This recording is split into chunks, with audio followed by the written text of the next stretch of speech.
नमस्ते बच्चों हमने पार्ट 3 में आपको कार्य और ऊर्जा है ना। कार्य और ऊर्जा में हमने आपको सरल मशीन के बारे में बताया था।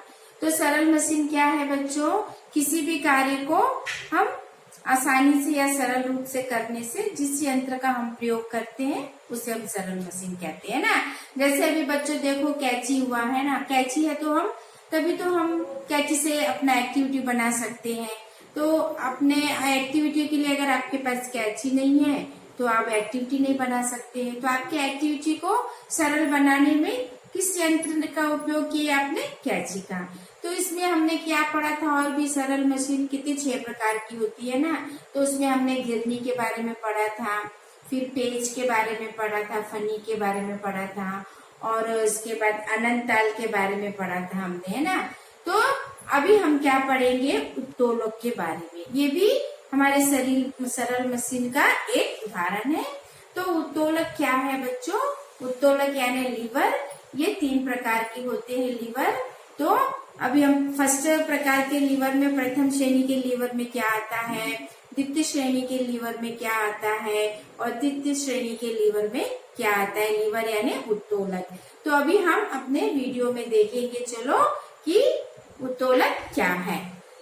वीडियो में जाने से पहले हमारे जीके जैन स्कूल के यूट्यूब चैनल को सब्सक्राइब करिए। बच्चों आज का हमारा टॉपिक है उत्तोलक। बच्चों उत्तोलक एक सरल मशीन है। यह एक छड़ है। उत्तोलक एक सरल मशीन है। यह एक छड़ है जो किसी चीज को ढकेलने में सहायता प्रदान करती है। उत्तोलक की सहायता से हटाए जाने वाली वस्तुओं को भार कहते हैं। उसे हिलाने के लिए लगाई जाने वाली शक्ति बल कहलाती है। तो बच्चों उत्तोलक क्या है? एक सरल मशीन है ना। ये एक छड़ है जो किसी चीज को ढकेलने में सहायता प्रदान करती है। तो हम दूसरी भाषा में बोल सकते हैं बच्चों कि ये उत्तोलक एक सरल मशीन है। इसमें एक मजबूत और दृढ़ दंड होता है जो सरलता से एक आलम पर गति करता है। किस पे गति करता है? एक आलम पर गति करता है। और हम ये रोजाना विभिन्न प्रकार के उत्तोलकों का हम उपयोग करते हैं। तो अभी हम देखेंगे बच्चों कि जो हिलाने के लिए लगाई जाने वाली शक्ति को हम बल कहलाती है। उत्तोलक के 3 कारक होते हैं। पहला है जिस वस्तु को चलाया जाना होता है उसे हम भार कहते हैं, है ना। जैसे अभी हम कोई भी वस्तु पर अगर हम भार डालते हैं ना तो वो हमारा उस वस्तु का भार कहलाता है। तो भार को चलाने या ऊपर उठाने में लगाया जाने वाला बल कहलाता है। तो अभी बल है ना, अभी हम किसी भी चीज को उठाने के लिए हमें किसकी आवश्यकता पड़ती है? बल की। तो भार को उठाने के लिए, चलाने यानी उठाने के लिए या ऊपर उठाने में लगाया जाने वाला बल कहलाता है। फिर बच्चों है उत्तोलक एक दंड है। जिस बिंदु पर टिका होता है उसे हम आलम कहते हैं। तो उत्तोलक का हमारा मेन मुख्य पॉइंट क्या है कि आलम कहते हैं और उसके आलम से ही वो वस्तु को घुमा सकता है। तो आलम से ही क्या करता है? वस्तु को घुमा सकता है या गति कर सकता है। उत्तोलक के 3 प्रकार होते हैं बच्चों। पहला प्रथम प्रकार के उत्तोलक, हम दूसरी ऐसा भी बोल सकते हैं, प्रथम श्रेणी के उत्तोलक भी बोल सकते हैं। तो पहला है प्रथम प्रकार के उत्तोलक, द्वितीय प्रकार के उत्तोलक, तीसरा है तृतीय प्रकार के उत्तोलक। तो बच्चों पहले हम देखेंगे प्रथम प्रकार के उत्तोलक। प्रथम प्रकार के उत्तोलक क्या है और उसकी परिभाषा क्या है? जब आलम बिंदु बल और भार के बीच में होता है। जब आलम बल और भार के बीच में होता है तो वह उत्तोलक का पहला प्रकार उत्तोलक कहलाता है। तो जैसे उदाहरण के लिए बच्चों कैंची, अभी सी शॉ है ना, हम पार्क में देखते हैं ना। तो अभी देखो ये ऐसा लाइन बना है, इसमें क्या है? बीच में क्या होता है? आलम होता है। इसमें क्या होता है, प्रथम प्रकार के उत्तोलक में बीच में आलम होता है और यहाँ पर बल और भार होता है। तो अभी मैं आपको चित्र के द्वारा समझाती हूँ। बच्चों, प्रथम प्रकार के उत्तोलक की ये उदाहरण है। तो हमने क्या बताया था आपको, प्रथम प्रकार के उत्तोलक पे आलम कहाँ पर होता है, बीच में होता है ना। तो अभी इधर देखो, ये क्या है, ये कटिंग प्लेयर बोलते हैं ना, हिंदी में हम इसको बोलेंगे कतरनी। तो अभी इधर देखो, ये जो बीच में जो बिंदु है ना, जो स्क्रू लगा हुआ है, यही इसका आलम है। और यहाँ पर क्या आ जाएगा, उसका भार आ जाएगा और यहाँ पर बल है ना। तो ये प्रथम श्रेणी का उत्तोलक हो गया।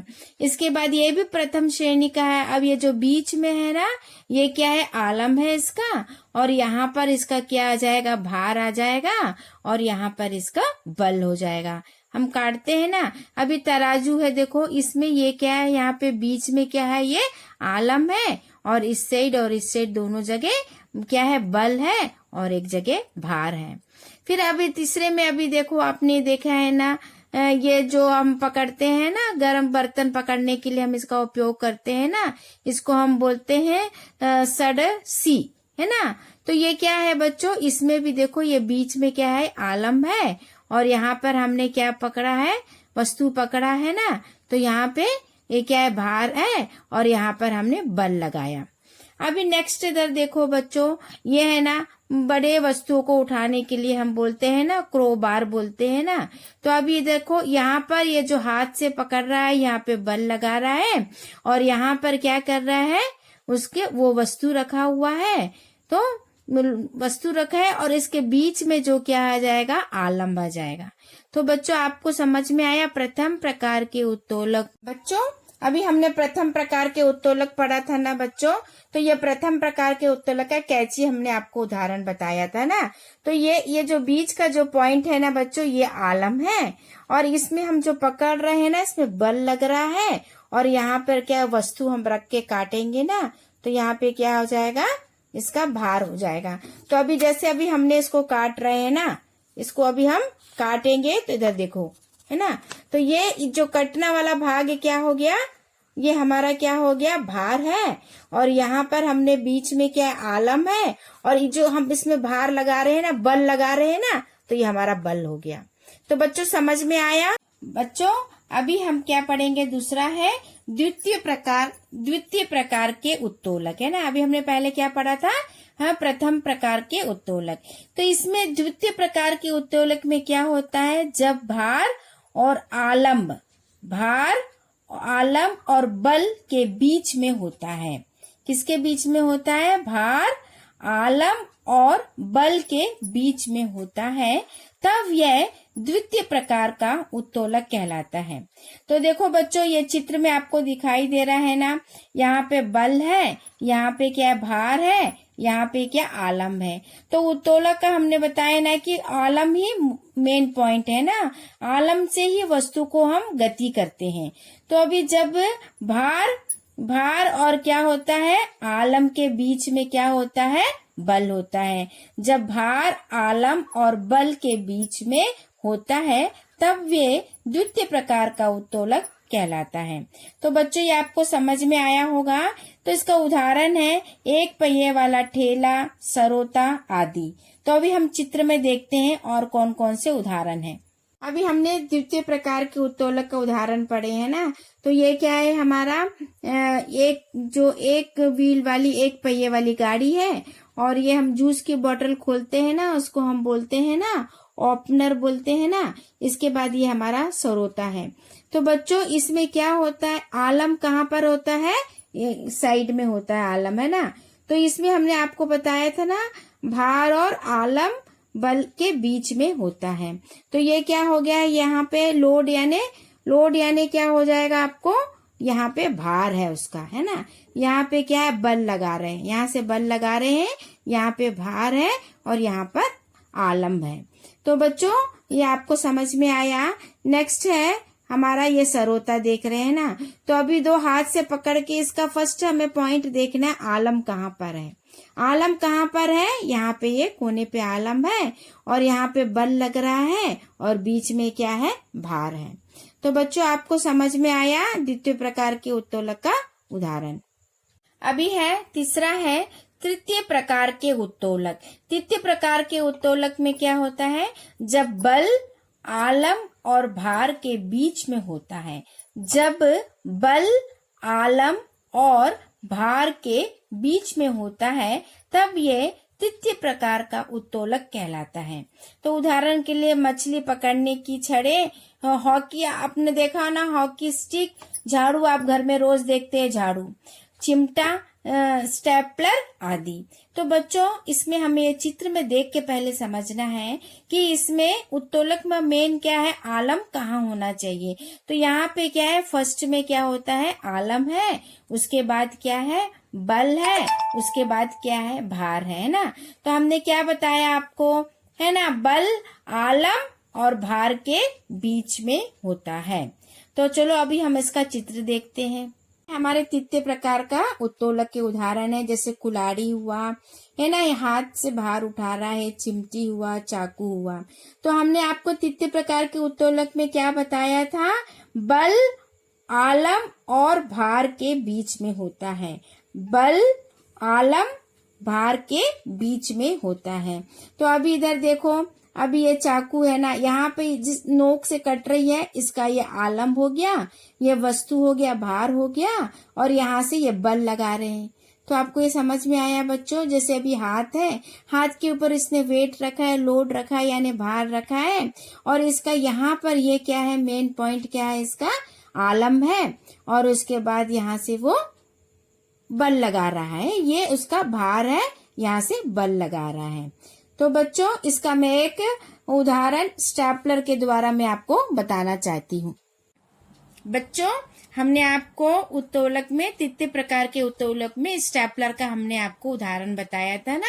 तो बच्चों इसमें हमने यहाँ पर क्या रहता है, आलम रहता है, और यहाँ पर हम इसको क्या दे रहे हैं, यहाँ से हम बल दे रहे हैं ना। अगर बल देंगे तभी तो वस्तु में पिन होगा, तो वस्तु हमारी क्या हो गई, भार हो गई, है ना। तो अगर हमने ऐसे हमने आपको बताया, ऐसे हमने दबाया तो क्या हो गया, ये भार, यहाँ से हमने बल लगाया और वस्तु हमने यहाँ पे रखा भार, और यहाँ पर क्या है, ये आलम है। तो बच्चों ये स्टेपलर से आपको समझ में आ गया कि कहाँ पर, यहाँ पर क्या है, आलम है ये वस्तु का, और यहाँ पर ये हमने क्या किया, बल लगाया, और यहाँ पे बीच में क्या है, भार। तो बच्चों आपको समझ में आया। बच्चों अभी हमने आपको वीडियो में उत्तोलक के बारे में बताया ना, उत्तोलक क्या है, और उत्तोलक 3 प्रकार के होते हैं। प्रथम श्रेणी के उत्तोलक में क्या क्या उदाहरण हमने आपको बताया, और द्वितीय श्रेणी के उत्तोलक में क्या क्या उदाहरण हमने बताया, और तृतीय श्रेणी के उत्तोलक में हमने आपको उदाहरण बताया। तो बच्चों ये जो है ना, आप ध्यान से नोट करना जो हमने बताया है, और उसको रफ नोट में 2 बार लिख के देखना कौन कौन से प्रकार हैं, और अच्छी तरीके से फिर उसके बाद फेयर नोट करके आप याद करना शुरू कर देना, क्योंकि ये मैं जरूर जब स्कूल रीओपन होगा तो मैं आप लोगों से पूछूंगी मैं। अगर बच्चों आपको मेरा ये वीडियो पसंद आए तो लाइक करिए और शेयर करिए। Thank you. Subscribe now and press the bell icon. Never miss an update.